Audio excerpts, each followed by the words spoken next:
guys, so today I'm in Krakowa. This is a vineyard and I wanna see everything about this vineyard, wine, everything what is connect with this topic. I'm waiting now for something like a Melex. We pay 600 lei per person for the white and option when you can taste and check wine. So we will see, and I want to show you how this all look like ever. So see you.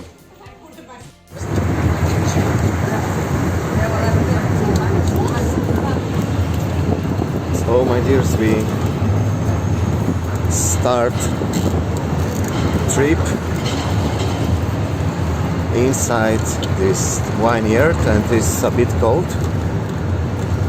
I think it's like 9 or 10 degrees, and we will see what be later.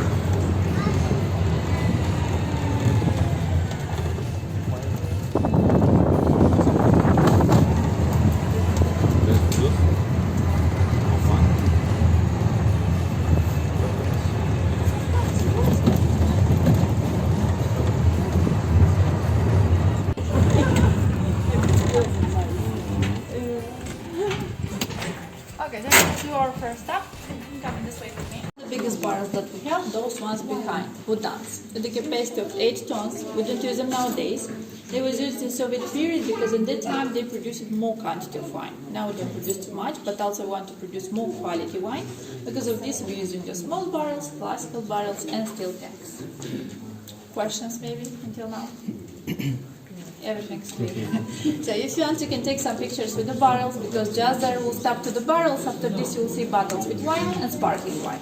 When you'll be ready, we'll take a seat in the same places in the electric cars, and we'll go further. You want to get that So I'm start to record a bit later, but we are on Cabernet Street, if I could remember, and we have here 120 exactly kilometers underground. It's amazing. And it's cold. It's like 10, maybe 12 degrees. Yeah. So some photo.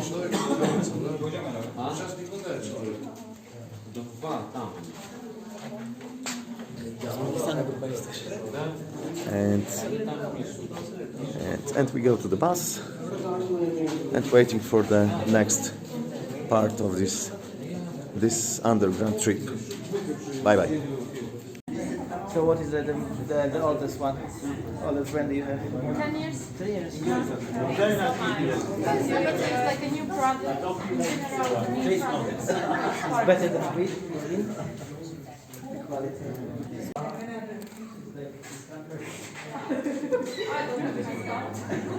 I mean, it's better than this one. Yeah, the price is like not so.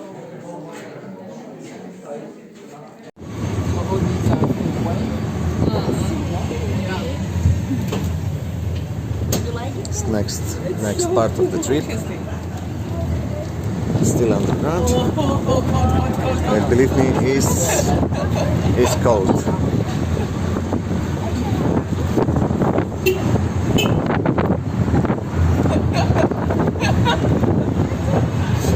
It's so funny. I know, I was reading the instructions.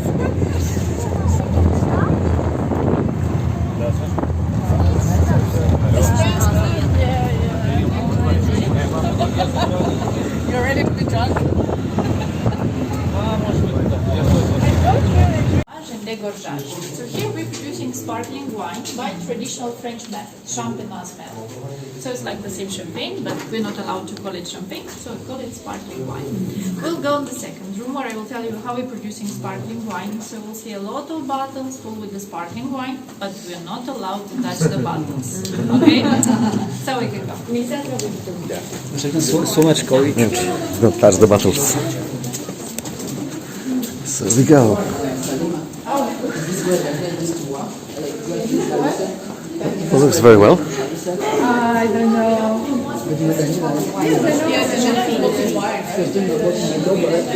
Yes, but I think it's not legal.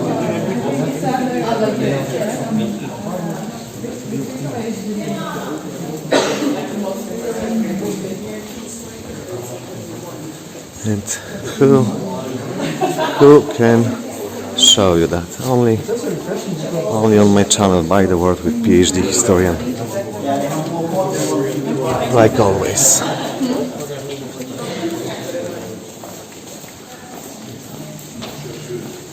Oh la la, look at this. Fuck. Fuck shit. You see that? It's amazing. So let's do also a semicircle. Also, in the end, I will read the title for this.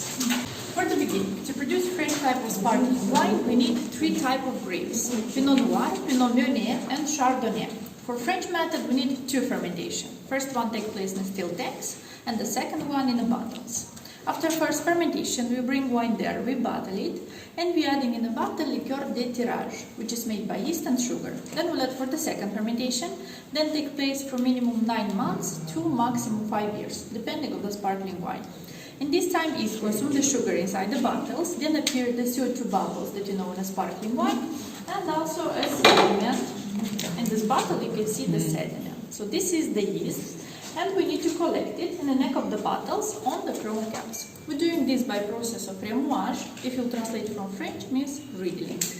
So initially we put all the bottles almost in horizontal position, we let for the second fermentation, and when it's ready, in 2 months, every 2 days, we have our ladies that doing this work, they start to rotate the bottles at 45 degrees and changing a little bit the angle. Like this in these 2 months, bottles from horizontal position becoming almost the vertical one. This process is made by 6 women, we call them remuer, and one woman can rotate in 1 day 30,000 of bottles. After all the sediment is collected, we need to take it off from the bottles, and we're doing this by process of dégorgeage, which takes place in another room. That line that you saw, it's a functional one. So in that part, all of the bottles are put with 3-4 centimeters of the neck in a solution, that at minus 25 degrees, in 10 minutes, frozen the sediment on the chrome caps. Then when we put bottle at 45 degrees and we take the chrome cap, pressure that we have inside the bottles pop out the frozen sediment with the chrome cap. Then we have crystal clear sparkling wine.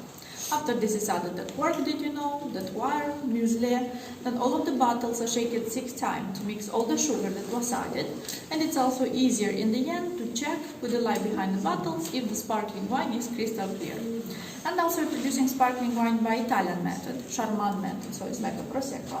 For this method, we need just 1 fermentation in steel tanks, then bottle it and sell. So it's a faster one to produce it. To make Italian sparkling wine, we need around 1 year, and for the French style, from 1 year to 5 years, depending on the sparkling wine.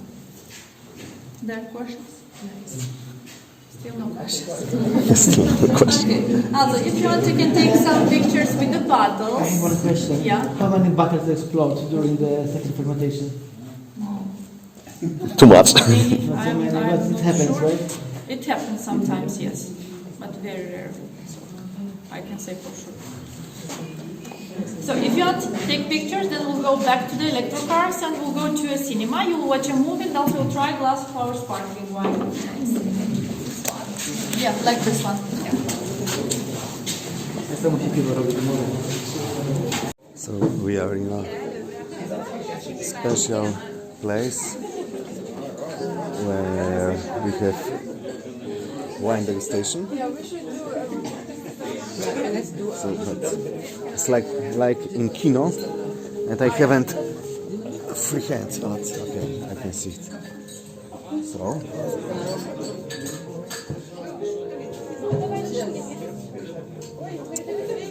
Jest good. Jest dobry, tak.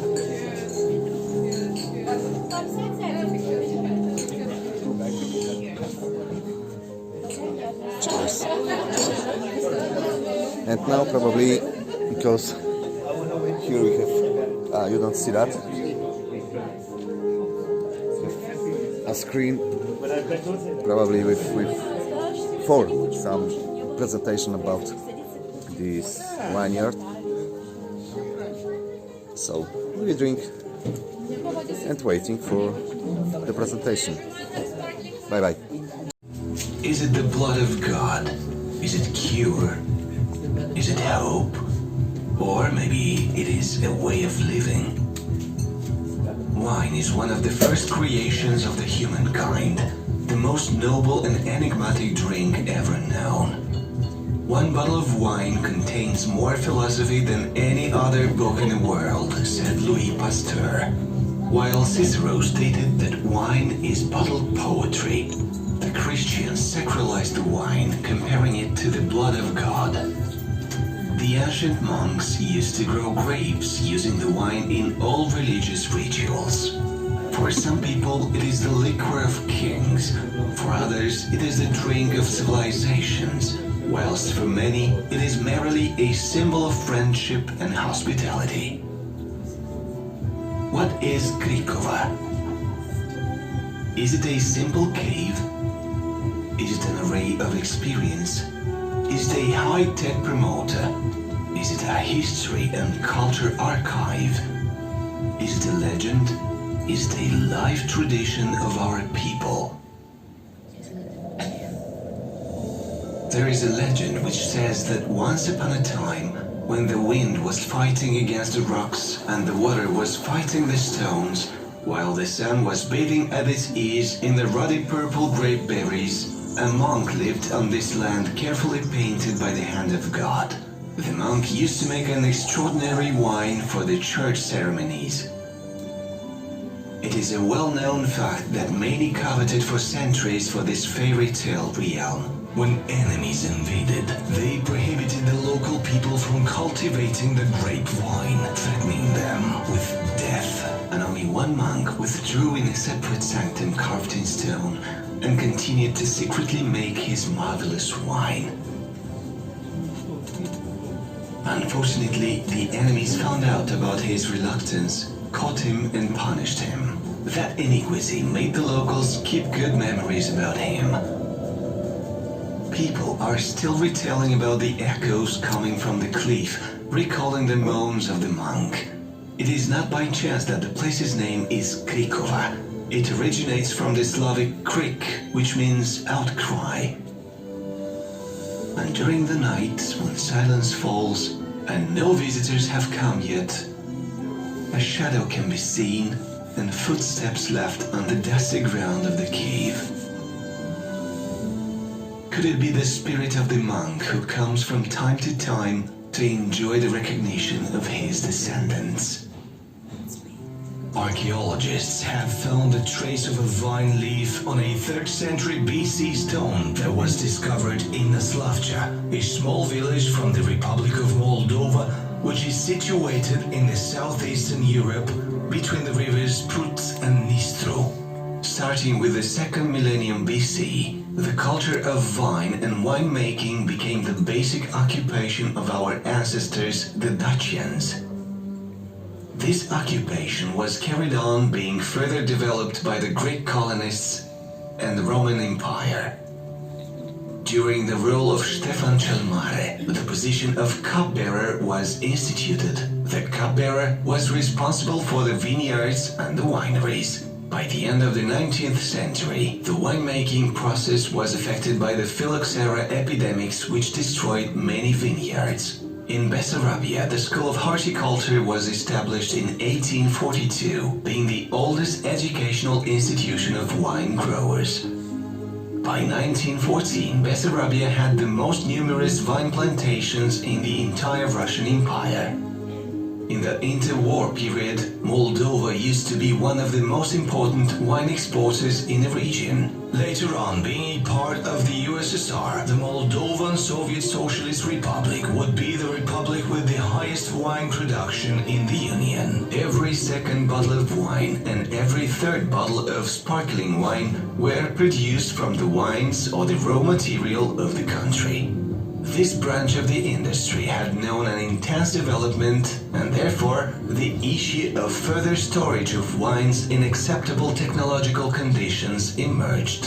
In 1947, the patriarch of the Moldovan winemaking, Petru Ungureanu, began his experiments in the Cricova caves in relation to the production of classical sparkling wines by using the champenoise method.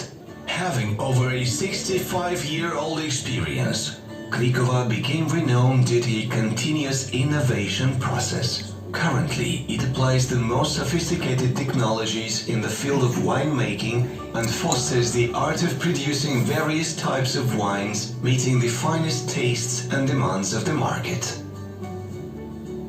Cricova is the most valuable Moldovan brand, being known far beyond the country's borders. It is the first and only company in the country which was awarded the highest state distinction, the Order of the Republic. Cricova was declared the cultural and natural heritage of the Republic of Moldova by a law of the Parliament of the Republic of Moldova. Cricova has been twice awarded a Grand Prix for special merits in the winemaking sector. Currently, the Cricova dossier is being prepared to be submitted for examination to be included in the UNESCO's World Heritage List. The pride of Cricova are not only its statistical indicators, its glorious history, its selected wines and unique caves. Cricova is firstly famous for its human capital. It is represented by a galaxy of renowned winemakers and managers. The caves of Cricova are indeed unique in the world. Here, the history, archaeology and the winemaking art form a unity which produces a real miracle. The caves go 100 meters down below the surface of the soil, having a total length of over 100 kilometers of real labyrinths. Being located under the town of Cricova, they represent a genuine underground city of wine. Following the wine road that is part of the national wine itinerary, one will come across streets with less common names. Cabernet, Dionys, Tedesca, Aligoté, Sauvignon, etc. Every street is named after the wine stored in the adjoining niches. To avoid getting lost in these chilly labyrinths of the kingdom of wine, one will need to be guided by the Ariadne's thread, because indeed, this is the place where present meets the labyrinth of King Minos from the famous legend. The wines of Cricova will be breathed life into in mid-autumn, when brought from the wonderful and sunshiny hills of the center and south of Moldova, the homeland of the vines. After being transported, the grapes reach the initial processing compartment, a room equipped with advanced technologies. The alcoholic fermentation lasts between 2 to 3 weeks. At this stage, the wine acquires its pleasantness, taste, aroma, and color. Subsequently, the wine goes through other technological processes, inclusively maturation in special recipients. Then the wines are bottled and marketed. The wines displaying exceptional qualities will need additional maturation in bottles for longer periods of time, and for that reason, they are considered collection wines. The exclusive character of the company is due to continuous implementation of unique technologies as well as handmade tools.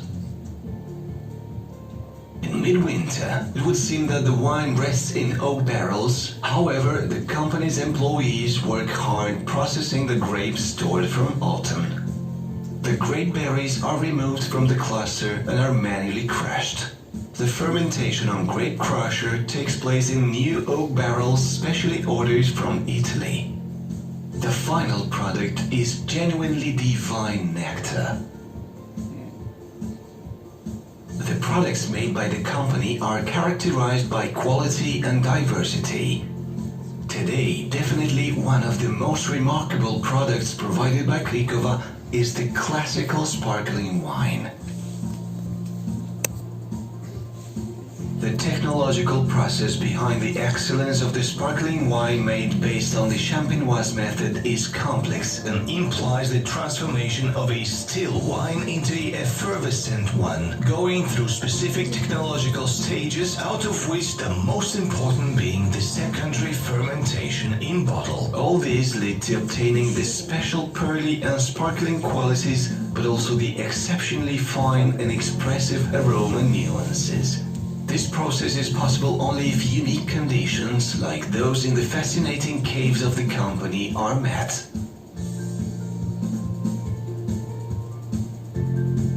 Krikowa also produces sparkling wines based on the Charmat method. In this case, the secondary fermentation takes place in special recipients and has a different duration.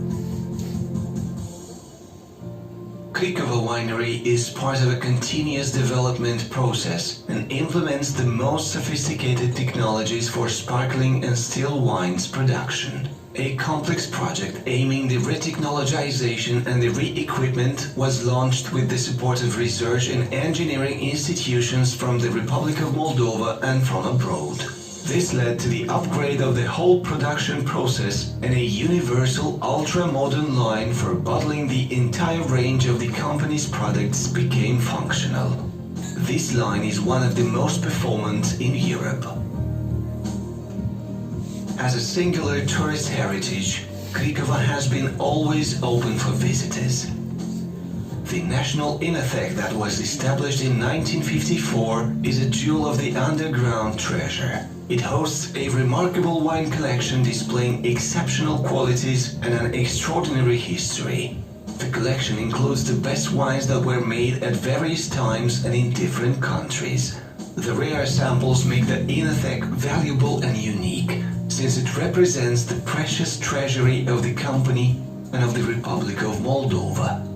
It is not by hazard that 20,000 bottles of collection wine are not subject of sale because of their unique value. In this case, the sentence "the homeland is not for sale" has a direct meaning. The European brands of wines made before World War II, as well as the wine collection of 11 former Soviet republics that used to grow grapevines, are stored in the multitude of compartments. The wine Easter Jerusalem is the pearl of the precious wine collection that was produced from one single lot in 1902. The private collection of great personalities are also of great interest. For decades, the cellars from Krikowa have attracted thousands of visitors into their labyrinth, thus becoming a place of pilgrimage for wine admirers from all over the world.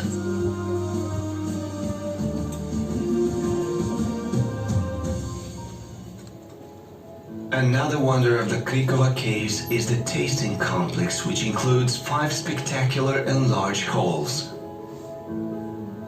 The stained glass, tapestries, wood and stone sculptures are indeed a joy to visitors' eyes.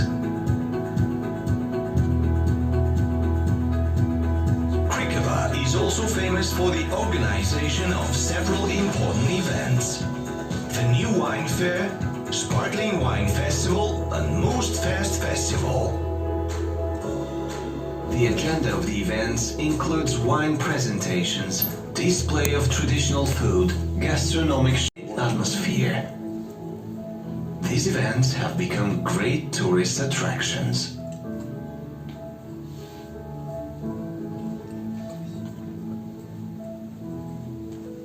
And yet, what is wine? It seems that the answer to the eternal philosophical question, what is wine and what is Krikowa, sounds similar to the answer to another rhetorical question. Who are we and where do we come from? Regardless of its meaning, be it philosophy, historical debate, the core element of culture or the symbol of our people, Krikowa is a pearl, is a quest of the nation. is that part of us that we are still looking for to discover.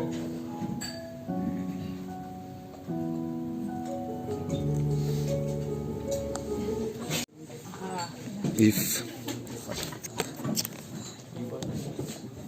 moment, I have problem. My gimbal.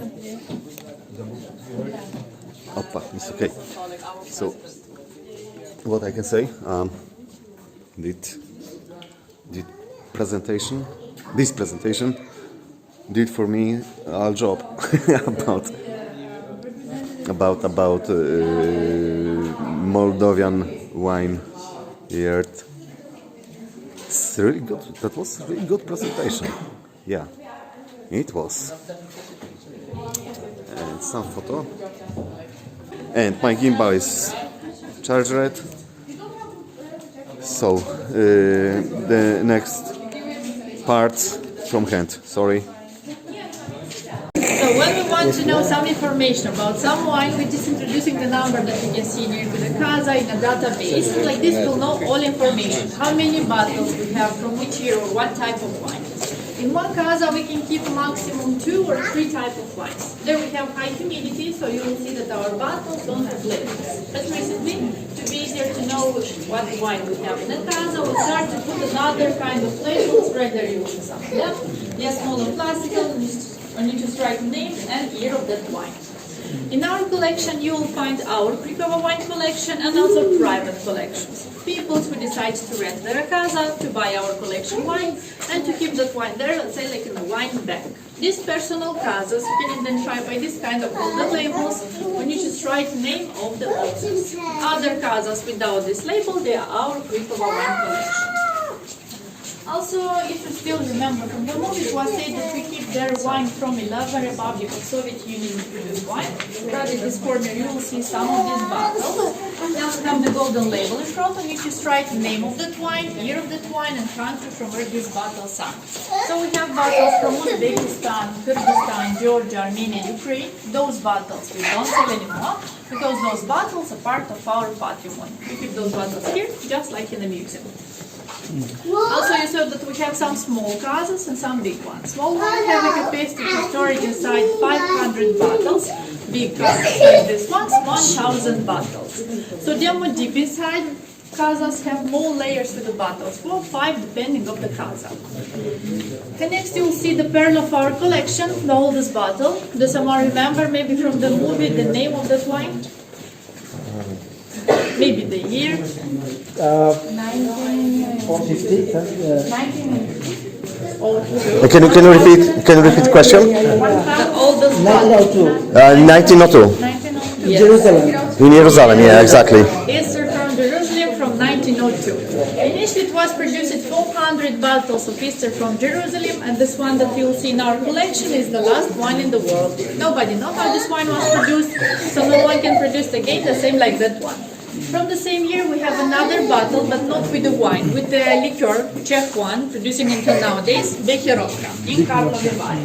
Both of the bottles you can see right there. Also, both of the bottles are from the same year, but Easter from Jerusalem is so unique. This is the last one in the world. But the Becherovka you can find until nowadays in Karlovy Vary.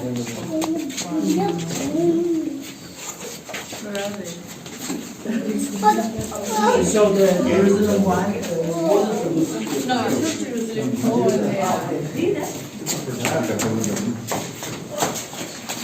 We can give it 50, 60, sometimes 600 years. It's in good condition. Also, if it's sweet wine. White wine, we can't keep it too long, maximum 30, 35 years if it's sweet wine, and 15, 20 years if it's dry wine. In our collection, we have perfect condition to keep wine because all the year we have the same temperature and also high humidity. Because of this high humidity, and for some on top of our bottles, beer mold. It's something normally. So to protect the cork that we have inside from this mold, we put on the neck of the bottles wax. Sometimes we're cleaning this wax and changing with a new one. But the most important thing when we have wine is how to keep bottles, position of the bottles. And you saw that in our collection, all of the bottles stay horizontally. Do you know why it's good to keep bottles like this? Not in another way? Cork stays wet. Right. The cork stays wet. Like this, don't allow the air come inside the bottle and damage the wine. And in our collection, everything that you saw, there we keep 1.3 million bottles with collection wine. If you still remember how we start to walk in our collection, from the map of the photos was going in the left side, now we are coming from the right side. So all the way that was walking have a shape of something. Who can guess the shape? Close, but no. A grape? No. So it's close to the bottle, but it's not a bottle. Glass. Yeah, if it's not a bottle, then it's a glass. It's a glass of wine, so that part we have the base, then we have stem, what's in the cup of the glass. Glass of wine, full with wine. And now all together we will go to visit the tasting rooms that you saw in the movie. Now we'll go to see them.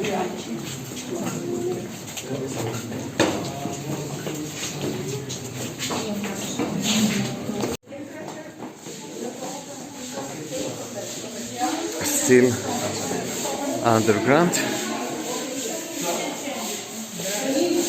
in this vineyard, but in other part.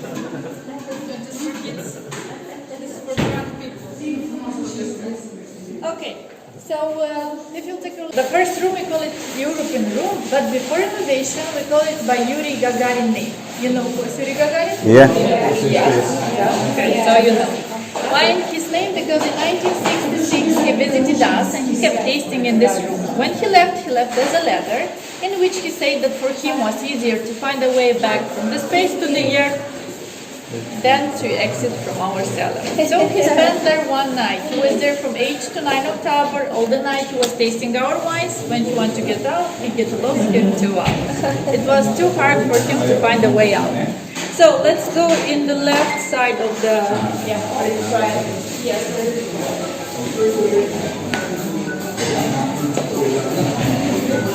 Прямо направо, там написано wine shop. Вы заходите в wine shop, можно купить какие-то сувениры, смотрите на цену слева. И каждые 2 минуты туда приезжает поезд, скажите девочкам на кассе, что вам нужен поезд, что будет.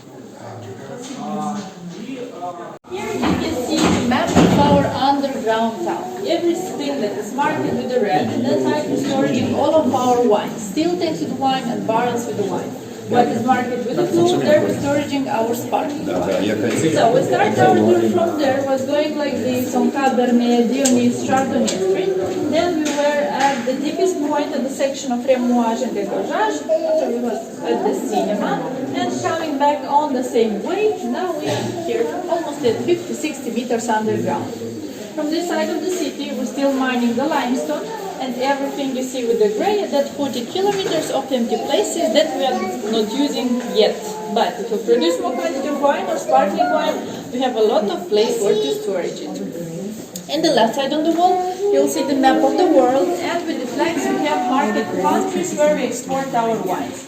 So this map is from 2016, and now we export in more than 36 countries. The most part is going in Europe, but the biggest quantity at the moment we export in Romania. In the front, the biggest tasting room, presidential room. We have a capacity of 60%, great acoustic. On the walls you will see basso reliefs. In the left side we have represented how we producing wine. Right side how we consume the wine, how we celebrate it. And another room, there to the left, is a traditional one. So we call it Casa Mare. If you translate from Romanian, Casa Mare means big house. My house is big. Yeah. So it was a room for Moldovan families where they were celebrating all of their important fests, and it was a room just for the guests. And now a part of you have a tasting. I will check who have a tasting. Vera is here. So now it's time for a tasting wine in presidential room. Exactly there. No, you have. Sorry. You have. So, You have tasting. przy prezydenckim stole w Mołdawii z winem w ręku.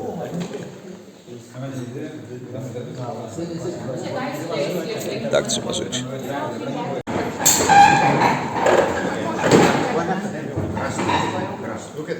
Thank you.